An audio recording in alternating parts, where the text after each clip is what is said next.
Welcome to the NHL Wraparound podcast featuring Neil Smith, President General Manager of the 1994 Stanley Cup champion New York Rangers, and longtime ESPN NHL veteran Vic Morren. Together, they share no-nonsense opinions on news and issues around the National Hockey League. Whether you're a casual or diehard fan, each episode of NHL Wraparound will leave you more informed. Now, here's your hosts, Neil and Vic.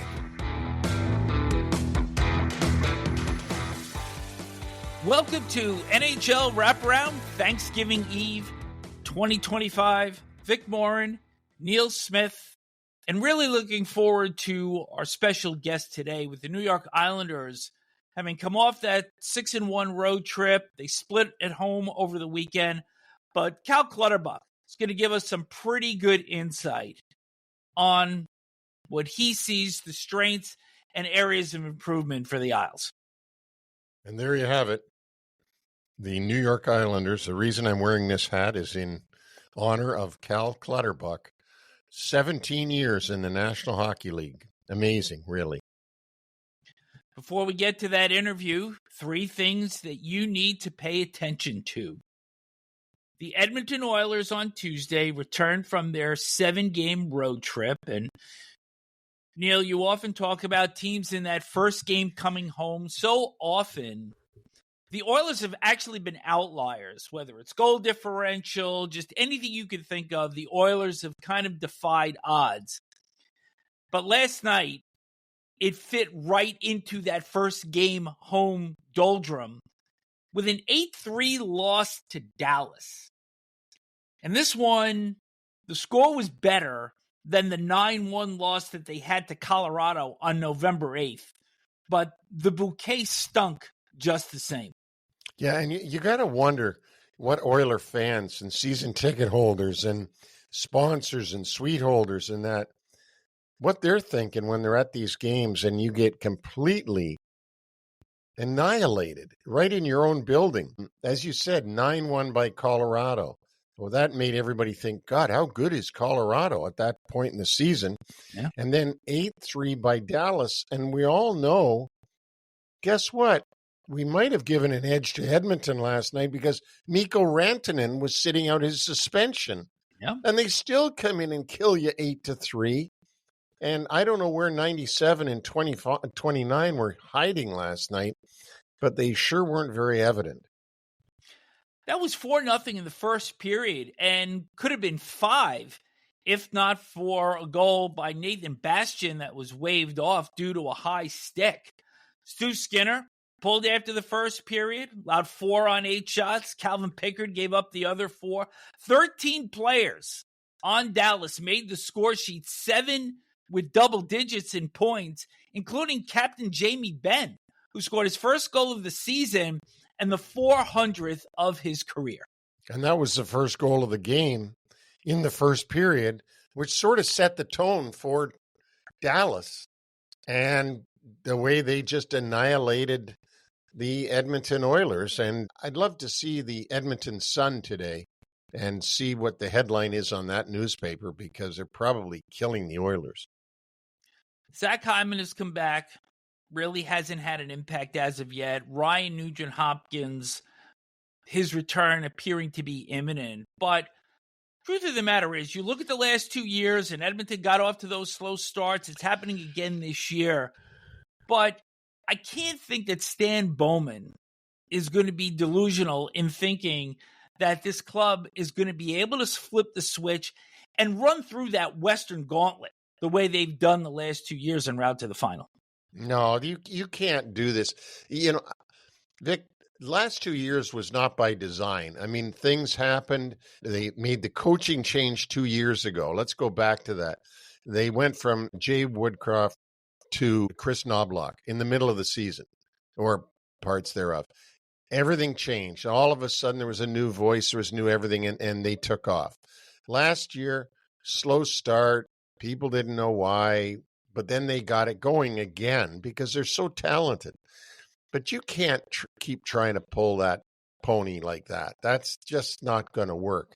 And people are ready for Edmonton every time they play them. They know about McDavid and Draisaitl and Bouchard and Nurse and all the rest of them. So they're ready for them. And they're not giving Edmonton a night off, ever. Will they make the playoffs? I would say that's a certainty, but I don't think that they can pull that act that they've pulled the last 2 years. A team that I think we can say safely will not be in the playoffs as we head to item number 2. The Nashville Predators. So General Manager Barry Trotz came out completely backing his head coach, Andrew Brunette, and putting all of the onus on the players. So we start to look at this lineup, and I think it was very admirable last season after an encouraging first-round playoff against Vancouver in 2024. Trotz swung for the fences, signed Steven Stamkos, Jonathan Marchessault, and Brady Shea. Stamkos has 2 more years on his contract at $8 million. Marchessault 3 more years at $5.5 million, and Shea 4 more years at $7 million. This club got off to an awful start last year, never recovered, and this time around they are in last place in the overall league standings. So you would have thought after last year, perhaps Trotz was writing it off. Maybe it's a bad season. Let's go out. Let's be aggressive. Let's improve our club. And instead, the players that they acquired, Eric Haula, Nicholas Hague, and Nick Perbix, these are all role players. And this club has perhaps the worst roster in the National Hockey League. Philip Forsberg, Roman Josi, and Ryan O'Reilly notwithstanding. And also, UC Soros is one of the top goaltenders in the league at times, and he's never down by the bottom. Yeah, this is really a dog's breakfast, this team, because you think about those 3 guys you just mentioned, especially Philip Forsberg and Roman Josi, they're 2 stars in the league. So they're fun to watch, those 2 guys. The rest, it's a nightmare. It's just not a good team, and Barry Trotz is going to have to do something. They can't just sit around and let this team languish. This wasn't a rebuild. This is a thing that people got to understand. This is not a rebuild. There's a reason why Chicago and San Jose have been down at the bottom for the last couple of years. It's a rebuild, and they're advertising it as such. In Nashville, they're trying to win the cup, and that's tough to do when you're in 32nd. All of these players, maybe with the exception of Forsberg, who's 31. You got to remember, Josi is 35, and he just came off IR after missing 12 games. All of these players, generally speaking, are support players right now. And Ryan O'Reilly's season thus far has kind of resembled his play when he wanted to get out of Buffalo a bunch of years ago. Yeah, and well, I'm sure he can ask his way out of Nashville at this point because at this late part of his career. And there'd be certainly a lot of playoff-bound teams that would love to have him because we know he knows how to play in the playoffs, as was evidenced in 2019 by his histrionics for the St. Louis Blues. But and winning you got the to think, and well, of course, that's what I mean. And you might be fed up too with the fact that the team is just not that good, and he's frustrated. It's just baffling that Trotz would come out and say it's all on the players when you look at this roster. It's just not good. It's just not good, and I know what he's trying to do. He's trying to take the pressure off his coach. He's trying to put the focus on the players. So if I was in the media in Nashville and you said it's all on the players, I'd say, well, who brought in the players? Yeah. The players aren't good enough. So you're saying, Barry, that the players are good enough to be much better than this when we're clearly seeing night after night they're not. So who put this roster together? Another general manager that has concerns, somewhat of a different sort, your buddy Don Waddell in Columbus, noting that the condensed schedule is leading to an uptick in injuries. On Monday, Zach Werenski and Matthew Olivier both left their Los in Washington, both with upper body injuries. Werenski is hoping to play on Wednesday against the Toronto Maple Leafs. Kirill Marchenko didn't even make the game because he left the morning skate with upper body discomfort. Boone Jenner, Eric Branson, already out. The NHL is saying, this according to a report by Darren Dreger on TSN, while injuries are up, the number of man games lost has not increased appreciably. So basically what this suggests is that there's more nagging injuries that are keeping players out now. But my question to you is, are players breaking down or just not having the opportunity to have their bodies properly recover with this condensed schedule? And you got to remember, there was a 12-day break last season with the Four Nations tournament. You have a 19-day break coming up in February for the Olympics. And what happens in 2 years when we're going to have, in all likelihood, another best-on-best tournament, maybe with more clubs, if sanctions are lifted against Russia, and you've got an 84-game schedule? There's no doubt. Look, there's a reason why the league starts in October and ends middle of April. Okay? And if you push more games into that time frame, less rest, more weary, you're going to have more injuries. They can't talk their way out of this. This is the way that it is. And the PA and the league agreed on all this, so they're both liable. It's not as if it's just the league demanding that their slaves play more games in a shorter period of time. Players Association agreed to do it this way. But it's undeniable that there's going to be more injuries with a condensed schedule. I think Don Waddell's right on the money. It has to happen. It doesn't make common sense for it not to be that way. They're almost taking a page out of the NFL book where it used to be a 16-game schedule. Now it's a 17. They're pushing for 18. They've got these idiotic Thursday games where the quality of play sucks because teams don't have proper time to prepare, and they don't even have time to rest up from the physicality of the sport. So it comes down to one word for me: greed. Well, but isn't that what we're talking about all the time? I mean, look at with our big talk about gambling. What was that all about? That's about greed. That's about when COVID hit and they were bleeding money during COVID. I'm not talking just NHL. I'm talking everybody. And all of a sudden along comes, the bookies and says, why don't you get in bed with us? We can make you a lot of money. And all of a sudden it's like, oh my God, we've just lost a ton because of COVID. This is a good way to do it. And by the way, why don't we put some advertising on the helmets and the jerseys too at the same time? There's some more money. Well, you reap what you sow. Great stuff. And that will wrap up 3 things you need to pay attention to. Now, let's bring in Cal Clutterbuck. Cal Clutterbuck is a famous New York Islander and played a lot of years there, along with the Minnesota Wild earlier in his career. Cal, thanks for coming on and talking to us today. My pleasure, guys. Happy to be here. Cal, I want to talk about your career a little bit because I've told you this before, and I really mean this. I want to say it publicly. I thought you were done too early. I thought you had at least one more year left in you last year. I always enjoyed the way you played because you were the prototypical guy that, grinded everybody else down while the stars got a rest on the bench. I just wondered how you feel about it now that you're 2 years out from your playing.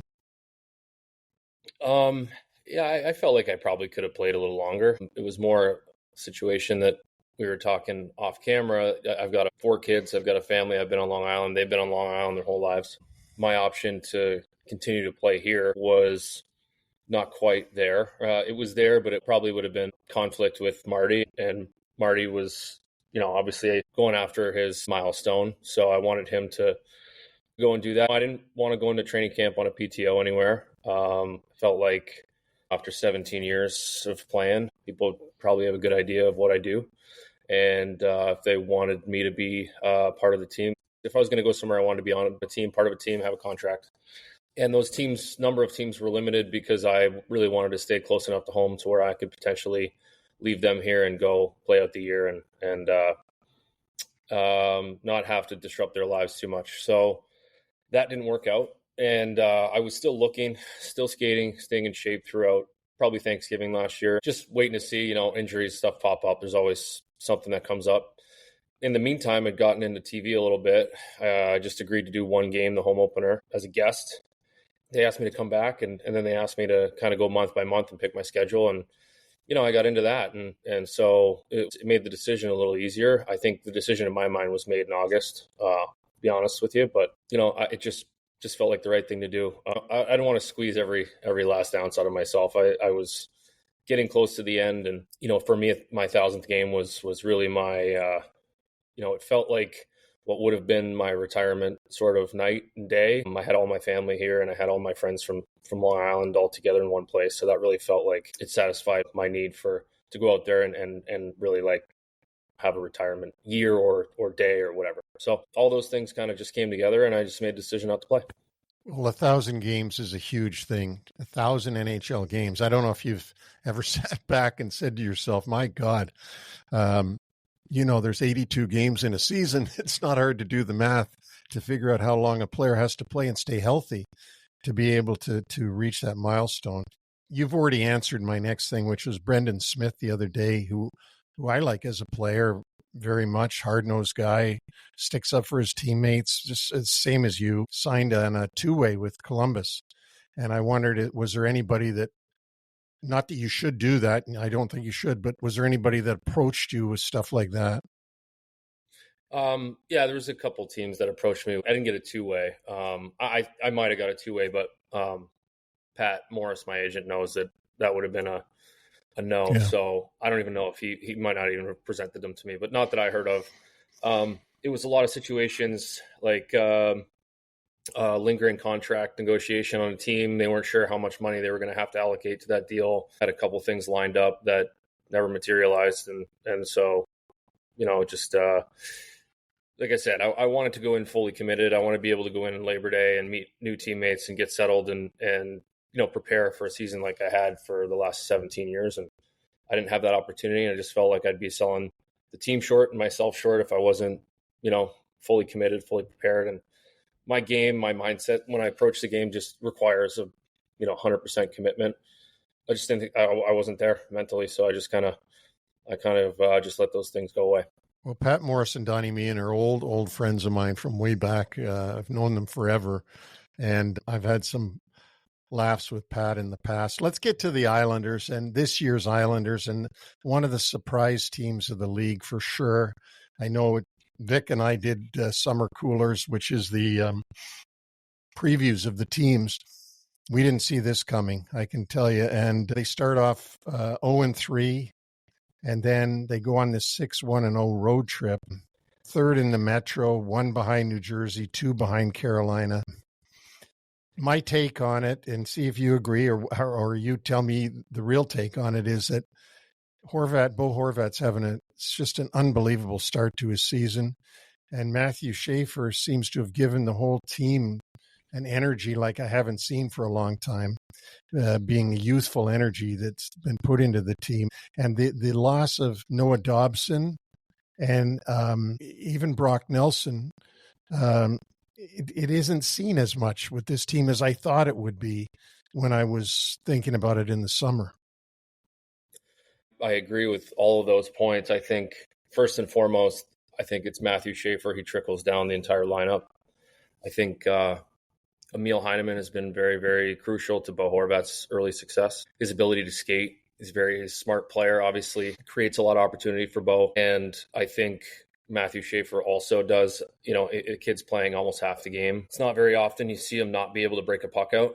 So when those guys are going one direction all the time, you see they get a lot more chances. I think that's what this team had lacked for a really long time. I think we lost Jordan Eberle and we lost Nick Leddy. And in my mind, Jordan Eberle did a lot of work for Matt Barzal, getting him pucks in positions where he could be in full stride and use his skill to the best of his ability. It also allowed Anders Lee to just get open and do his thing and not have to do more than that. So he could just hang around the net and have a couple 30, 40 goal years. So, all these things are all kind of intertwined. And I would agree that Matthews' energy level, his youthful exuberance has trickled through the entire organization, not only the players, but I think the fans as well. It's palpable on the concourse level at UBS where I do my pregame and postgame shows. A lot of people are just thrilled to have him, and rightfully so. And, I think it just shows you that the rest of the team, these guys, it's still a good fabric. I think this team has a lot of good forwards. They've had a lot of good forwards for a very long time. I just think that the ability for the team to break the puck out consistently has been plaguing them forever. I also think a shift in playing styles with Patrick Waugh having more of the types of personnel that he likes to use for more of an offensively driven team. I think for years under Barry Trotz and Lane Lambert and Lou Lamoriello, we were expected to play a certain way, and we played that way. But as the team started to improve from a talent offensive perspective, I think we kind of lagged behind a little bit. So all those things put together turn out to be what you're seeing on the ice. And for me, they can go 6-1 on that road trip. I know there were some games where they squeaked some out, but just the resilience, if they can do that, then their potential is, for me, their potential is to be a good playoff team and, potentially win a couple playoff rounds. And if that's their ceiling, and if they play somewhere 20% below that, then they're probably a bubble playoff team, but they're heading in the right direction. I think the road trip, in my view too, showed that instead of finding ways to lose, they were finding ways to win. Yeah. And which says a lot about a team, in my view. Cal, can you explain their special teams? They were down near the bottom in both last year. Now this year, they're only down near the bottom in one, which is power play, but their penalty killing is a lot better. It's, I think, sits at 9th. And I haven't been able to explain it in the years that I've been going to all those Islander games. So I wonder if you can. Well, your goaltender is your best penalty killer. Ilya has been really good since about the first week of November. He had a couple tough starts to start the year, and the PK struggled at the same time. I also think that they're doing a really good job on the penalty kill with their forecheck in the neutral zone. They're denying the blue line at a rate which they haven't in years. That was always our bread and butter, is to try and make it difficult for teams to enter. It seems to me that they're winning a lot of faceoffs to start power plays, and they're getting clears. Every clear accounts for about 25 seconds of kill time. So you clear the puck twice, you killed half the power play, which is 30 seconds or it's a full minute of top unit power play time, which is huge. I felt like when they struggled, they were spending 2 minutes in their end, losing the draw, and then kind of getting tired. And when you get tired as a penalty killer, you're sitting ducks. And they're doing a really good job up the ice. They're getting in people's faces. They're not just kind of waiting at the red line backing up. They're doing a good job of gathering speed, coming back and standing at those blue lines, filling in for each other, recovering pucks. And they've been really good with their trigger moments, backs turned, bobbled pucks, rims, all the things that, should ignite 4 guys on the ice to get into pressure mode. They do that. They pressure with 3 guys. They always have one guy kind of in the middle. They've used that guy to exit the zone quite a bit. And that's what good penalty kills do. And that stuff doesn't take talent. It takes a little bit of work and a little bit of IQ. But once you get 4 guys on the ice who are on the same page doing that, it's successful. Now, the power play, for a long time, I felt like the power play was kind of snake bit. I thought they were moving the puck around really well. I thought they were entering really, really well. I think maybe the last 4 outings, they've been a little bit less effective, creating less scoring chances, but the potential's there. And I just think that when they're moving the puck well and when Schaefer is able to walk the blue line, it just adds an element to a power play that they haven't had recently. Just his ability to get pucks through the net. A lot of the power play goals they've scored are point shots with tips and rebounds. I think they could go a little more into that, especially in the first 30 seconds of a power play. Just kind of, soften them up. Because the hardest thing as a penalty killer is when that thing gets shot on net, you have to react to where it's going. And then that's the split second. You should have guys in recovery positions. You got 2 flankers. They're there collecting anything in the corners. So I think they need to shoot it a little more. I still like their power play, the look of their power play. I just feel like they need to start finishing. I think I don't know what the stats are, but if you looked at their shooting percentage on the power play, it's probably not great. Do they create enough traffic in front Just the basic rudimentary part of this, that when you've got Schaefer walking the line, is there enough disruption in front of the net to throw teams off? I think so. It just really depends on what options you're trying to run through. So a lot of teams like to have the net front guy off to the side. Mm-hmm. Then that becomes an issue of, it's Matthew Schaefer's job, or it's Barzey's job, or it's Drouin's job to figure out if there is net front presence before they shoot the puck. And so, I think Schaefer's done a pretty good job of that. You haven't seen him throw one at the net that just ends up in the breadbasket with no traffic yet. He doesn't give away possessions like that. But, if you're going to start funneling pucks to the net, you got to make sure that Anders or whoever's in front is going to be parked there ready to go. And then you can have your two flankers kind of crashing in for rebounds. But I think that right now is a last resort for them. And I think they need to kind of incorporate it just a little more, just to soften some penalty kills up. You mentioned the goaltending a short while ago about Ilya Sorokin, but how important this year has been that David Rittich has been able to spell Sorokin in ways that 3 or 4 other goaltenders couldn't a year ago when Semyon Varlamov went down. And Sorokin wound up having to play 61 games, literally 3 out of every 4. And this year, the current pace, Sorokin would play 2 out of every 3. And that's a big difference. Rittich, 2.59 goals against, .905 save percentage, got his first shutout of the year, that shutout win against Seattle. And that's a really good signing that the Islanders made, Matthew Darche making that signing, that kind of came in under the radar. Definitely. Ilya's always had the comfort of Semyon Varlamov, and they're close friends. Obviously, countrymen, speak the same language. When Ilya came in, he had no English skills at all. Varley was a big part of getting him settled, comfortable. And also just having a mentor like that, right? I mean, you're coming into a league that's new to you. You've had a lot of success in another league. You've got high expectations. Varley was really good for getting Ilya into his NHL career. He was always a steady sort of plan B, so that, every goalie goes through spurts where they need a couple games to find it. They need a week to find it. And Varley was always there to play really well. And, he gave the team confidence, but, David Rittich is the anti-Semyon Varlamov. Varley's very quiet. Rittich's not. He's one of the more talkative guys I've been around. And I think it just adds to the Schaefer type of energy where he gets into that net, he shows emotion, he plays the puck, he makes the saves he's supposed to.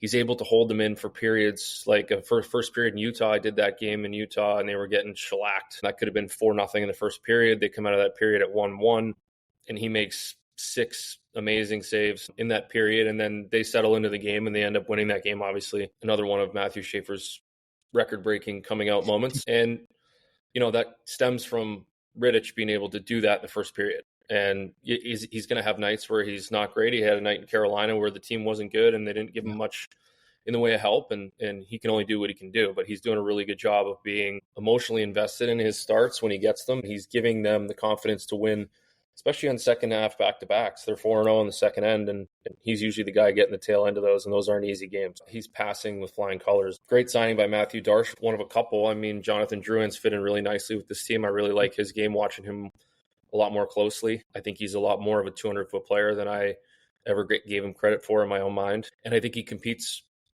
pretty hard. And Emil Heineman, obviously, we covered him already, but all of these pieces seem to be playing a role, which is what you want and what I'm sure what Matthew had in mind. You've got a couple of injuries on the Islanders right now, guys that are friends of yours, obviously, because you played so recently. Yeah. J.G. Peugeot is week to week. And then there's the defenseman Romanov that got badly hurt with the hit from Rantanen and in Dallas. And I saw it on TV. I don't know if you were there or not, Cal, but I know you've seen it. I guess my question is, he stumbled over Mayfield, or do you think that was just a real dirty play? I have a hard time with this one because I think a player of that caliber has the ability to, he bumped into Scotty. If he was really off balance and really falling, he probably would have fell. I think. Mm-hmm. Is it possible that he was using Romy to kind of brace himself as he was going down? Yeah, sure. I got to give the guy the benefit of the doubt. Up until that point, I had never really seen him do anything dirty. I didn't think he was a dirty player. Obviously, he had like an embellishment penalty the next game, and then 2 games later, he goes and gets suspended for boarding in a play where he clearly wasn't tripped by anybody, and it was a bad hit. So I don't know. I mean, here's the thing about it is it doesn't really matter. The Islanders are without Romy for 6 months, and that hurts them. And whether Rantanen gets a game or 2 or 3, I don't think it has any bearing on the fact that Romy's hurt. Yeah. So my sense on the whole thing is that it doesn't really help me to have to make a judgment on whether it was intentional or not, because it's irrelevant to me. But at the same time, like I said, the negative in all this, the huge negative, is it was a dangerous play, and you've got a guy hurt. Yeah. And he's hurt for a while, and he's a guy that, plays a big part in their decor. So they're going to have to figure out how to plug that hole long term, and that's unfortunate. And it could also hurt his career when you have something that severe, because we don't know how you come back from things like that. We hope come back 100%, but you never know. One of the things that Vic and I have talked about on the show a number of times, and I'd love to get your thoughts. We talked to Scott Stevens about it. We've talked to others about it. And that is the fact that on clean hits, like Jake Trouba, for example, this happened to him many times. He got the open ice hit in, and then he had to fight somebody after a clean hit. In the game in Dallas, when that happened to the defenseman Romanov, everybody came in and there was a scuffle, but there was really no challenge to a fight. When he did it 2 games later, Huberdeau right away went after him and tried to get him to fight him. And I guess the thought here, and the thing that I really wanted your opinion on, because you are one of those guys that would jump in a moment. If you're on the ice, you're getting in there, you're not holding back. If your teammate gets hit illegally or hard or something, I don't think you jumped in with a legal hit.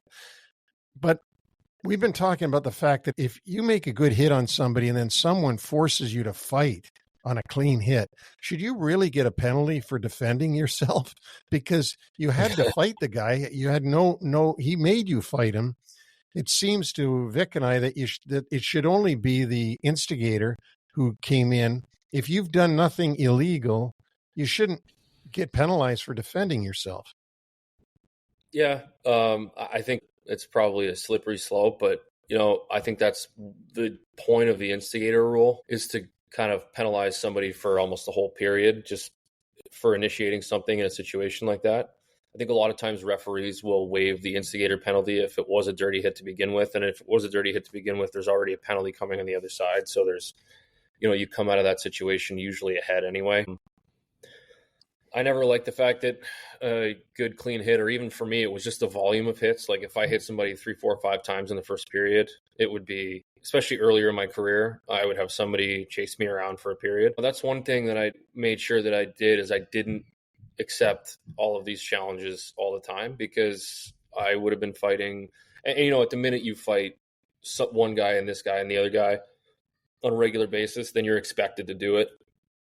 So I just wanted to make sure that when I was fighting, it was either because I did something that I would have been upset about as a teammate if it had been reversed. And I didn't do that that often. I never got suspended. Really, I don't think I had any major penalties in the last 10, 12 years of my career. So I was aware of the fact that, if I did something dirty, I would have to respond. And I just wanted to make sure that when I did fight, I was fighting for my teammates or I was fighting for myself, for reasons that I felt strongly about. Because again, it's 100% commitment thing. Like if you're not committed to fighting and you don't want to do it, you're going to get hurt. So, but in a situation like what happened in Calgary on Saturday, where Rantanen runs Matt Coronado and Jonathan Huberdeau steps in, and everybody could see that it's a boarding penalty, that there's an injury, that it's going to be a game misconduct, should a player such as Huberdeau in that spot get a game misconduct and the instigator for defending his teammate on what was a dirty hit that was penalized with a major penalty and a game misconduct and ended up as a suspension, although it was because it was his second game misconduct within a 41-game span?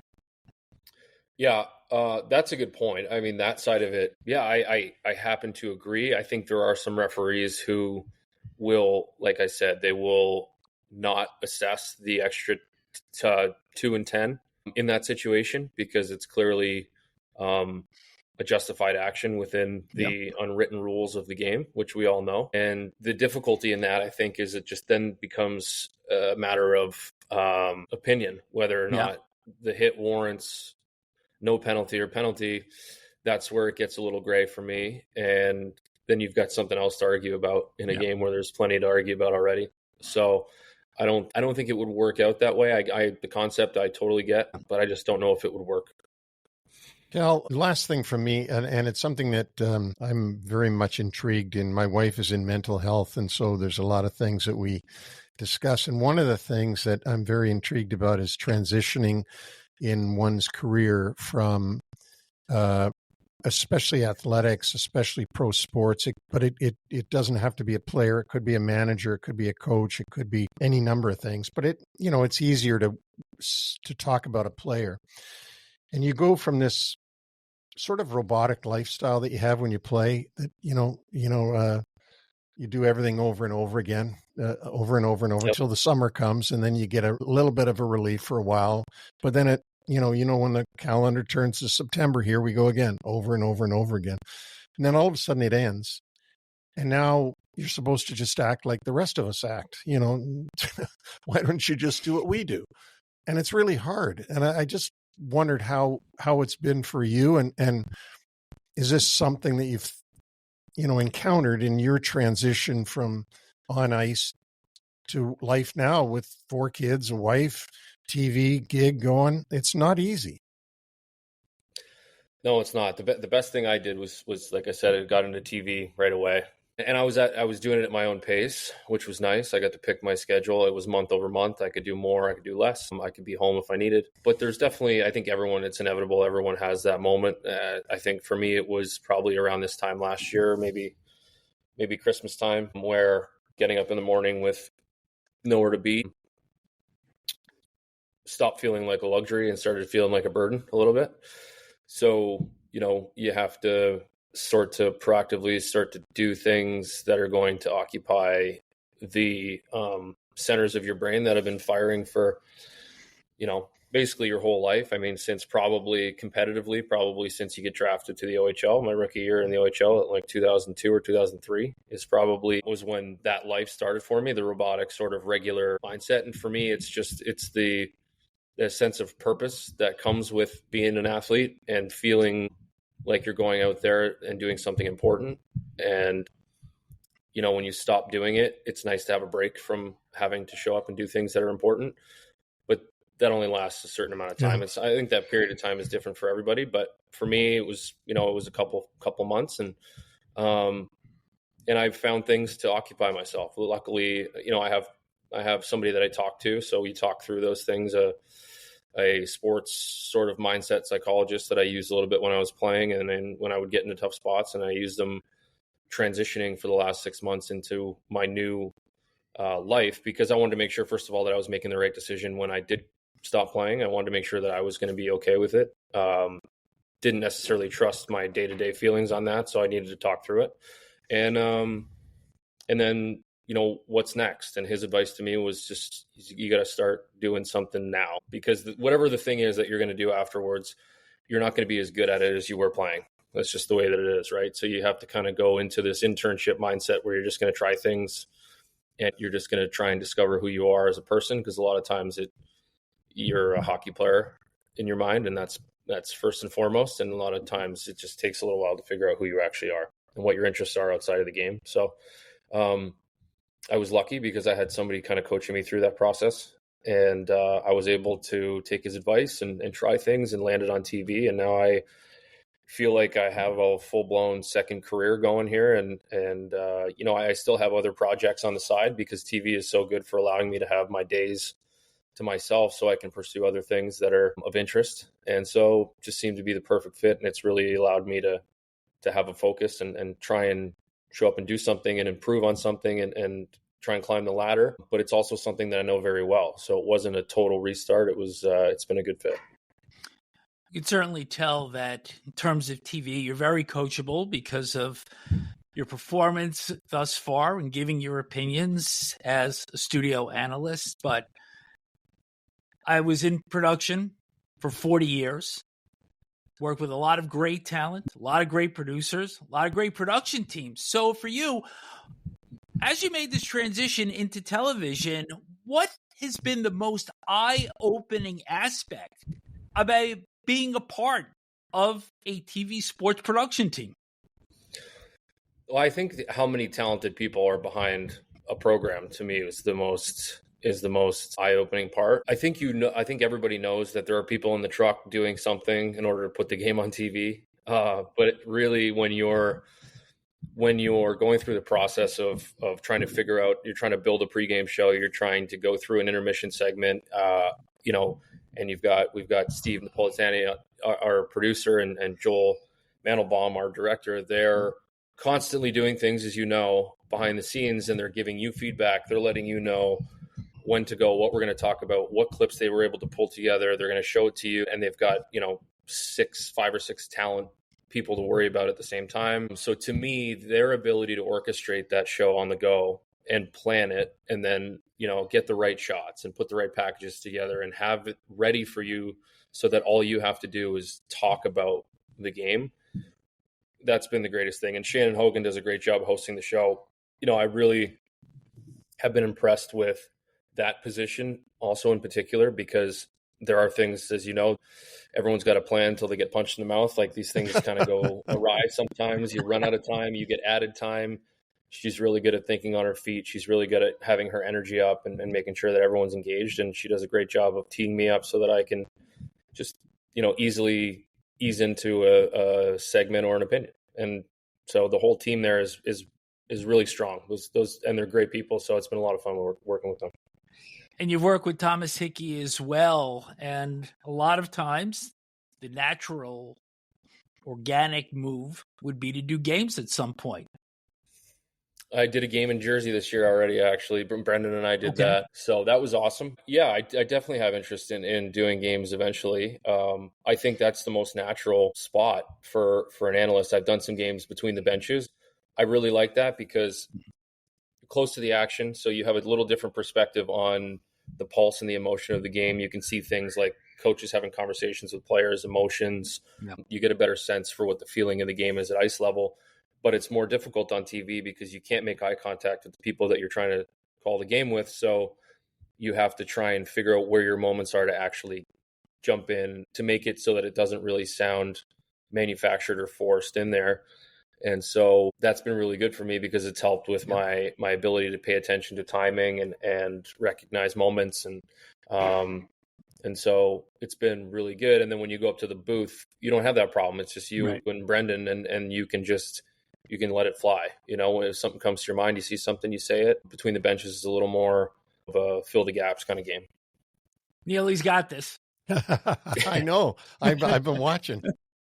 Cal, this is great. Thanks for coming on and doing this and spending some of your day with us. We just wish you very happy Thanksgiving, you and your family and your 4 little guys and your wife, and American Thanksgiving, I should say. Yeah. Well, it's our Thanksgiving now. We've been here for too long.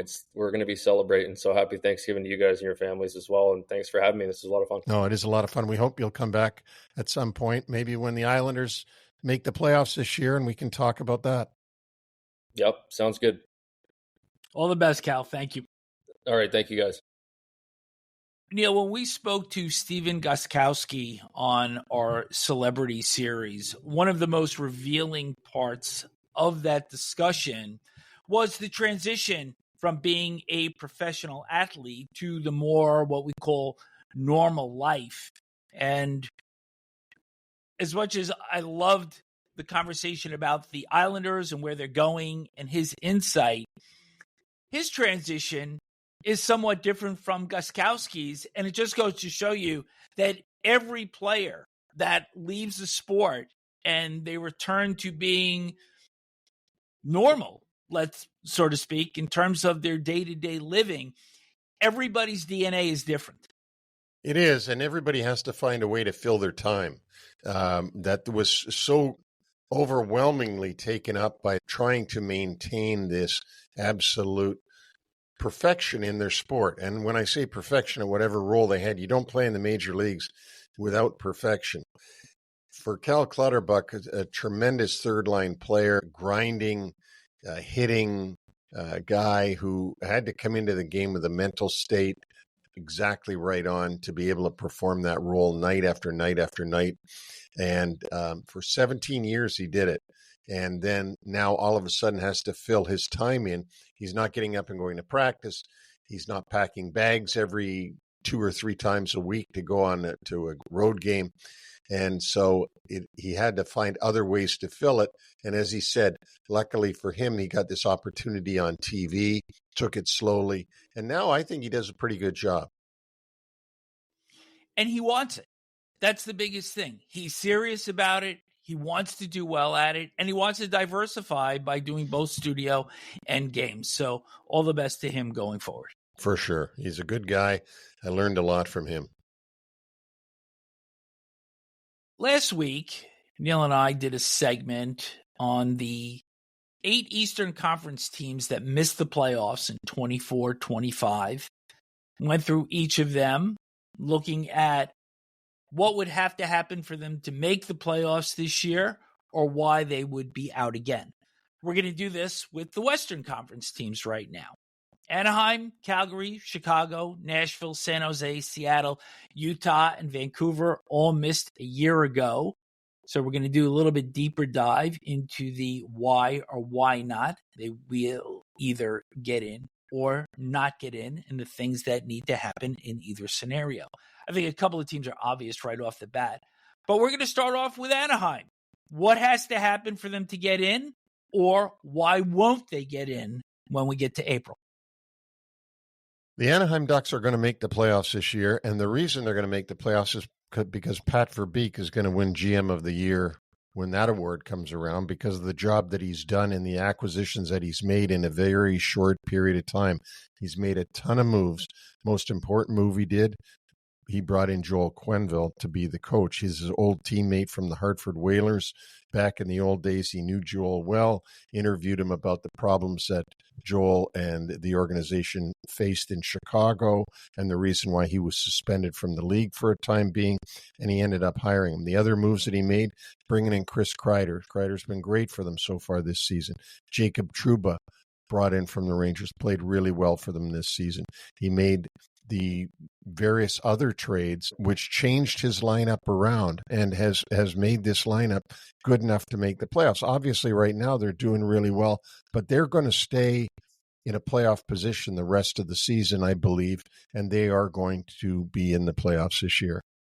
But now let's move on to somebody from Canada, the Calgary Flames. I think their fate is already sealed for this season. Last year did a lot of overachieving, and I think took a lot of people by surprise. Ryan Huska did a terrific job behind the bench. But as we've said several times during the course of this season and going back to our summer coolers, they didn't do anything to augment that lineup. And it's coming back to bite them this year. I do believe that you're going to see several pieces perhaps moved before the trade deadline. Rasmus Andersson, their top defenseman, unrestricted free agent. Nazem Kadri has some term. He's also got a Stanley Cup and a guy that I think a lot of teams would want to have in their postseason lineup. So this is a club that I can't say what would have to happen for them to get in, because there's just too much of a mountain to climb, and to ask them to replicate what they did a season ago, taking everybody by surprise with the lineup that they had, it's just not realistic. I throw back to you, the Chicago Blackhawks. Well, Chicago Blackhawks are going to be improved this season. They are improved this season, and one of the smartest things they did was bring in Jeff Blashill, the former coach of the Detroit Red Wings, who spent several seasons under John Cooper with the Tampa Bay Lightning.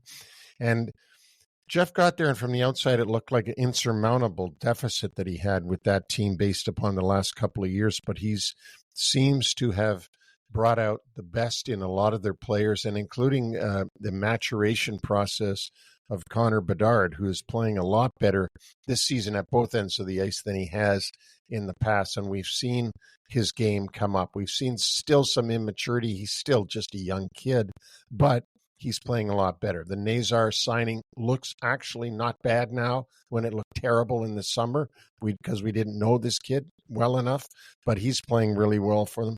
I don't think Chicago Blackhawks are going to make the playoffs. I don't think they should want to from a management standpoint, from an organizational standpoint. I think they should want to get another good pick to add to what they've already got. But I don't think that they're going to be improved enough to make the playoffs this season. But there is a lot of improvement and a lot of reason for hope for the Chicago Blackhawk fans. I want to ask you, sir, about another team that we talked about earlier in the show, Mr. Trotz and his Nashville Predators. Haven't we beaten them up enough already in the show? I think so. So you would say they're going to make the playoffs then? No, what I'm going to say is the only thing that they have a chance of winning are the most ping pong balls for the lottery come the draft in late June. Back to you, San Jose. San Jose will not make the playoffs this year, but again, just like Chicago, I think they're going to be a much improved team. They're all of a sudden going to have gone from this rebuilding skeleton of a NHL team to now you see some meat on the bone. Macklin Celebrini is going to be the leader of that movement and the upper trajectory that they're making. They're much improved, and they're going to continue to be much improved with the young base that they got. So I don't think they're ready to make it this year, but they're no longer the laughing stock of the league either. Let's go on to the team without an S at the end of their nickname, the Seattle Kraken. I believe that the Kraken would make the playoffs if they can continue their strong defensive play. And they are right near the top of the NHL. Team goes against average. Real admirable job done by Joey Decord, Philip Grubauer in net. And I'll fall on the sword for this one, at least for the time being, that I said I did not believe that their goaltending was going to be good enough. To this point, it certainly has been. But I also think that despite a real good job that Lane Lambert is doing, and you remember that Cal talked earlier about the defensive system that the Islanders were playing or tried to play under Lambert, but it kind of restricted some of their offense. And I see some of those similar things in Seattle, where their team leading scorer doesn't even have 20 points yet on the season. I think there's only 3 teams that fall into that category. The others being the St. Louis Blues and the Nashville Predators. So I think based on defense, they could make it, but it would be very tight. But I think it's really the lack of offense on this club that would keep them out. The Utah Mammoth, and I'm looking forward to the potential of going out there and doing a live show. What do you think? Is it happening? Well, we just had Bill Armstrong on the show just a little while ago. You learned a lot about the team and a lot about their coach, Tournay, and the way he coaches. I think their goaltending is pretty good now with Vejmelka has proven himself to be a starter. What I like about Utah is they've got a young group that's all coming together at the same time. In other words, they're all maturing at the same time. And I do think that they're going to make a wild card spot this season. So they've turned their home ice disadvantage to an advantage this year. I think that Utah is ready to make that move to get into the playoffs, and perhaps it'll be the 8th spot in the West, but I do think they're going to be in. So let's go to the last team. Whoa, I got to stop you first. So first class airfare, 5-star hotel, limo picking us up, and a red carpet to welcome us into the Delta Center to do the show. Well, if we can get all that, I want to know what kind of drugs you're smoking. Let's move over to Canada, to British Columbia, to the team that came in with the Buffalo Sabres in 1970. and are still looking for their first Stanley Cup. None other than the Vancouver Canucks. What are their chances of making it this year? I don't love it. I think that the club is working hard under head coach Adam Foote in his rookie season, but they're not going to have enough offensively, and I don't think they're going to have enough defensively. Their goaltending has gone through injuries or other mishaps during the course of the season. Thatcher Demko is going to make the trip coming up. It's a 4-game road trip to the 3 California clubs and Colorado. When he plays is anybody's guess. Kevin Lankinen is away from the team now for personal reasons. So they're going to start this trip with Jiri Patera and Nikita Tolopilo as their 2 goaltenders with 11 combined games of NHL experience. So I think that in and of itself kind of encapsulates that there's not really enough depth on this team to make the playoffs. I think, as I said, they work hard. They're getting their wins. This season obviously is not as disappointing as it was a year ago, but I just don't see it for this club getting it. And 2 years ago, they ended in first place. I think we all forget that. They ended in first place and were eliminated by Edmonton. We thought they really had a bright future. And then all of a sudden, Rick Tocchet decides he's not going to stay with them. He wants to leave. And then JT Miller and Elias Pettersson had their squabble, which led to JT Miller being traded to New York. And then Quinn Hughes went through a number of injuries. And boy, it just completely became unraveled in Vancouver, didn't it? Sure did. So I enjoy doing that, though. Yeah, that's fun. You have a personnel / maybe injury update as we start this part of our show. Well, I have a couple of things I can tell you. If you're a Pittsburgh fan, that Brian Rust is on the ice for practice. If you're an Islander fan, Casey Zizekas is on the ice for practice this morning. From my end, we have Brady Tkachuk, captain of the Ottawa Senators, expected to return Friday against the St. Louis Blues. He will miss his 20th straight game Wednesday when the Sens visit Vegas. Ottawa has been 10-5-4 since Tkachuk underwent surgery for a torn ligament in his thumb. They are 3rd in the Atlantic, but as you had said, you're going to be a little bit wary upon his return because sometimes the club that had a lot of concentration and battling through this, and now that the captain is back, sometimes there's a tendency to let off the gas a little bit, thinking everything is just going to get better automatically. Well, and the other thing is that there's people that aren't real happy when a big cog returns to the wheel, because the place that they had been playing in the lineup is now changed because you got to fit this important guy back into the lineup again. And that's going to be, in this case, Brady Tkachuk, their captain. Of course, they're all happy to have Brady back, but the guy that has to miss the power play now or miss his shift on a line and go back a line, they're not going to be too happy. And you're going to have to find that right combination all over again. So we'll see what happens here. Maybe it's just that he gets in the lineup and everything goes completely smoothly. I'm quite certain Travis Green would be more than happy to have to deal with that problem of moving parts around. A couple of other notes here. Brendan Smith signs a 1-year, 2-way contract with the Columbus Blue Jackets. He'd been playing with the Cleveland Monsters of the AHL, and that was a name that you had brought up earlier in our discussion with Cal Clutterbuck. And on another front, remember I had seen Milan Lucic about a week ago playing in Hartford for Springfield on a PTO, and that PTO has now been terminated by the Blues. He has been released, 1 assist, -7 in 5 games. Gave it what he could. It's like I said when I saw him a week ago, it's just not there.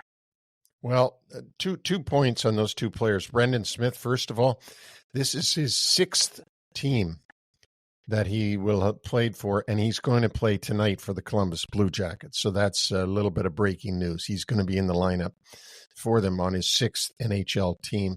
Had a really good career.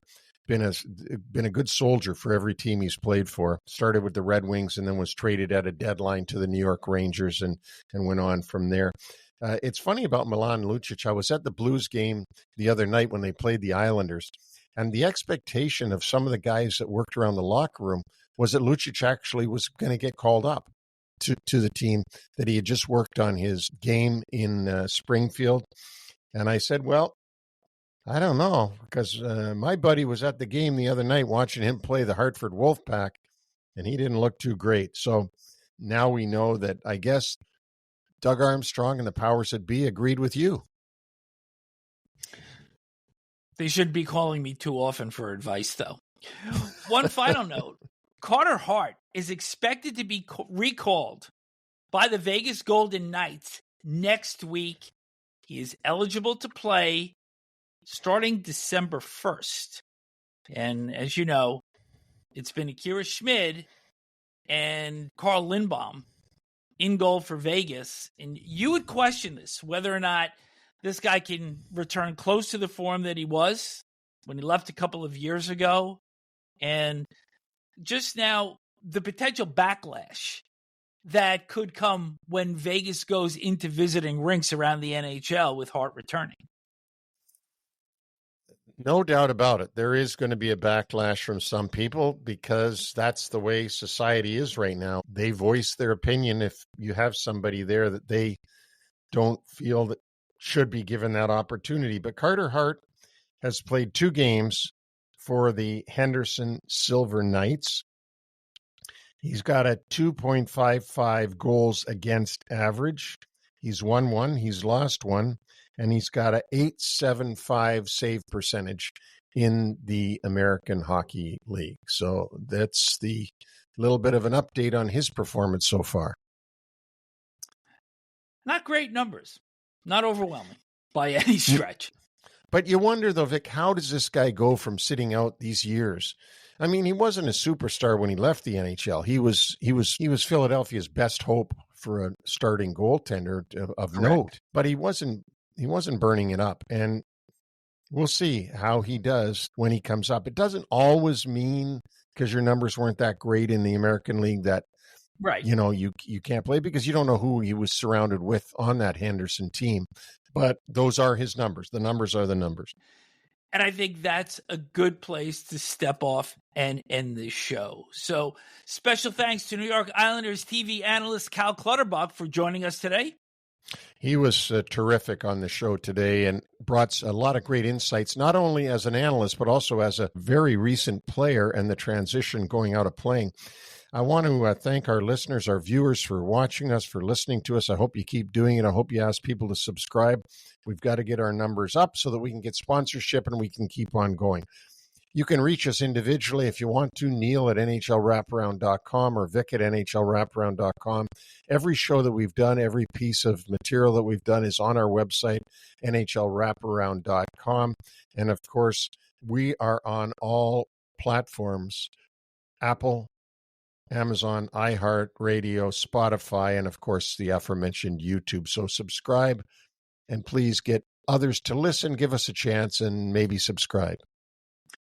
Only a handful away from 700 subscribers. And as Neil mentioned, our website is NHLWraparound.com. And in our blog section, we have the latest New York centric written by Patrick Hoffman, Neil's Nuggets. Very interesting piece. If you're not in the playoffs today, what are the chances that you're going to be there in mid-April?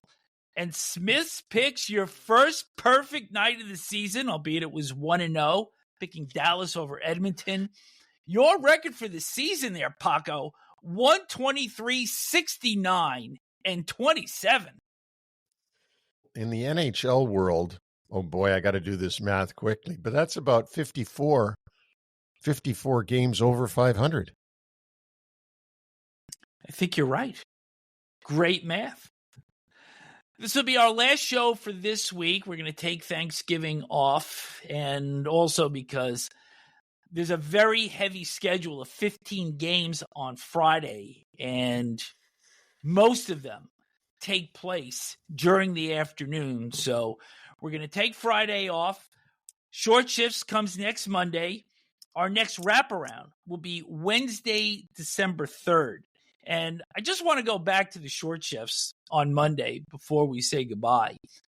45 games in total will be played between Wednesday and Sunday. That's 3.4% of the entire league schedule. So we were talking earlier in the show about the condensed schedule. Here it is. Can't get any more condensed than that. No. Enjoy the hockey, and if you want, you can binge watch it. Happy Thanksgiving, my friend. You too. And same to all our listeners. Take care and travel safe.